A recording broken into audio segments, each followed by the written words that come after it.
Coba telepon Misha deh.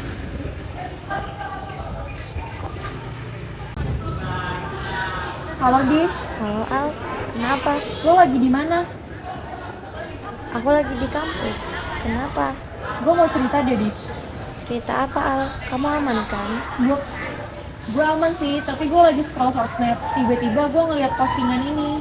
Postingan apa? Israel nyerang Palestina lagi. Kasian banget, itu kenapa? Jujur sedih gak sih liatnya? Kayak mau bantuin tapi belum tahu mau ngapain. Iya sumpah kasian banget liatnya. Tapi kira-kira lo ada ide gak ya? Kita ngapain? Aku belum kepikiran apa-apa sih mau ngapain juga.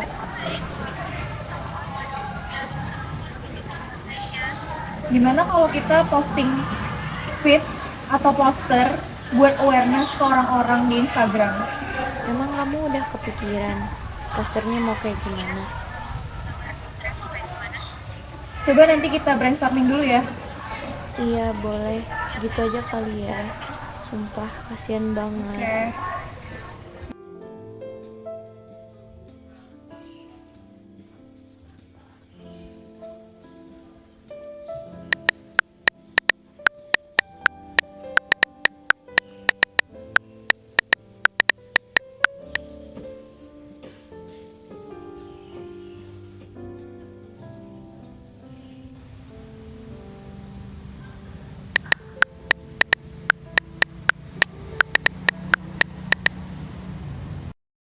Liatan jam.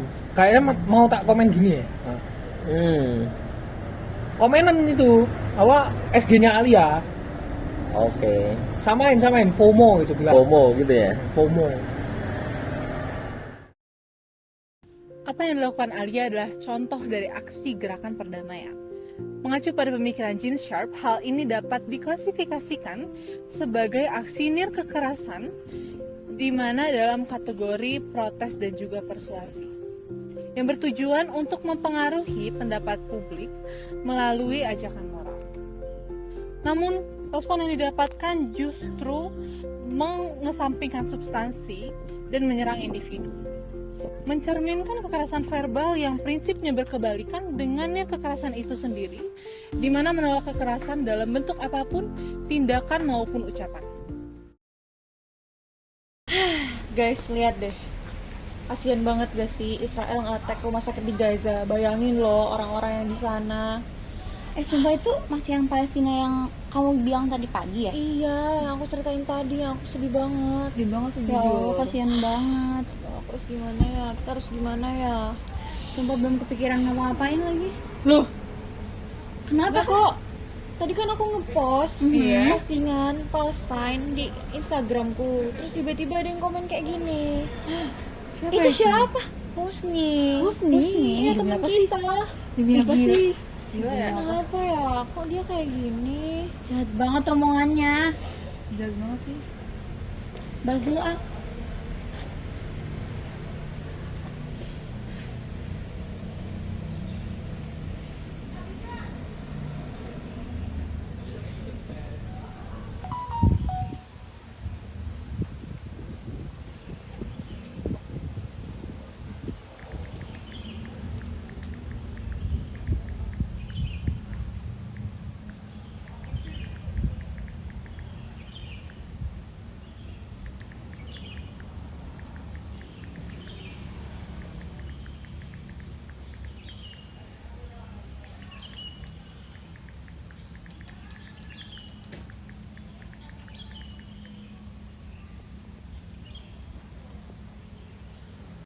Masa dia balas kayak gini lagi? Jahat banget gak sih? Sumpah itu kasar banget sih omongannya. Aku harus Parah gimana ya? Udah. Sekarang kamu sabar. Aku tetap percaya sama kamu. Aku yakin kamu nggak cuma FOMO-FOMO kayak yang dia bilang doang. Oke? Tenang ya sekarang. Aku tuh sebenarnya peduli, cuman kayak nggak mau terlibat aja. Awalnya aku kira Husni cuma bercanda, tapi ternyata urusannya kok jadi panjang ya. Aku tuh emang mau kritis doang. Masa kayak gitu nggak boleh? Kan emang musiman doang kayak gitu. Perhatikan bagaimana arah konflik ini bergeser. Terjadi degradasi diskursus di mana isu utamanya yakni krisis kemanusiaan dikesampingkan dan tergantikan oleh konflik bersama.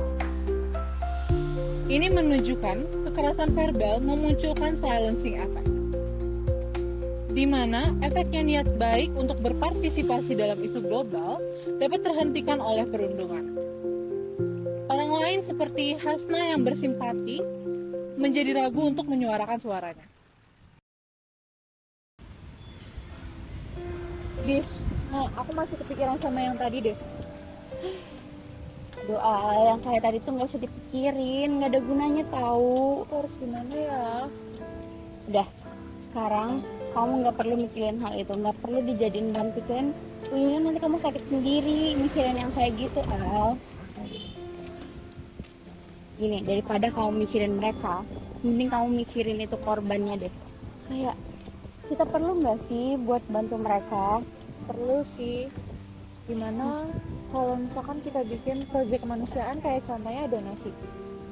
Boleh banget. Itu juga lagi banyak tahu yang kayak open donasi gitu. Oke. Nah, kamu mau ikutan kita nggak buat ikut merancang? Oke, kalau gitu kita coba sekarang kali ya. Iya, boleh banget, boleh.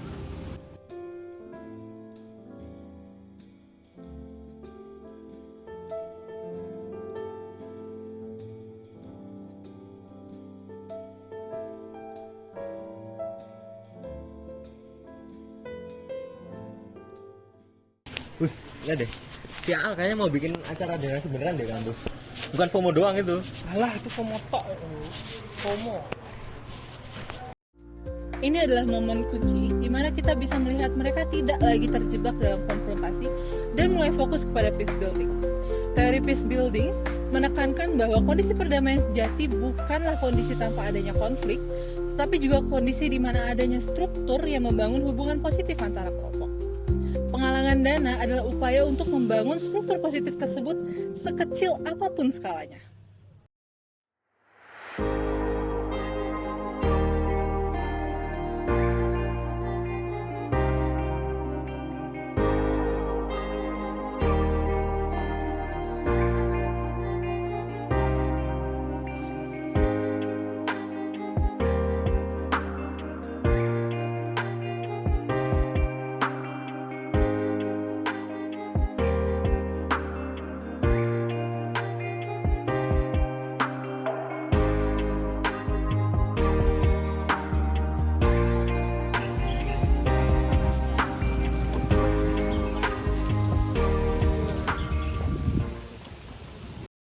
Gila, rame juga Us. Rame juga dia, nggak FOMO berarti Alia itu. Si Al. Alam, boh. Karo. Berarti yang dia posting di IG itu beneran, dia nggak FOMO. Wes lagu ini. Jadi ternyata ini ya rasanya jauh lebih berarti daripada jumlah likes maupun menangin argumen. Solidaritas itu menular, tapi mulainya harus dari kita. Aku nyesel kenapa nggak dari awal bantu Alia. Ternyata berbuat baik gak seburuk itu. Melihat aksi mereka, aku jadi mikir, mungkin cara aku sama Husni yang salah. Pada akhirnya, perjalanan mereka menunjukkan evolusi gerakan perdamaian. Mereka tidak hanya melawan narasi negatif, tetapi juga akhirnya membangun solidaritas. Ini adalah salah satu cara untuk membangun perdamaian agar tidak terhenti sebagai harapan saja. Mereka sebagai aktor dan negara menunjukkan bahwa dengan pemanfaatan yang tepat, sosial media bisa menjadi platform untuk merealisasikan aksi kemanusiaan.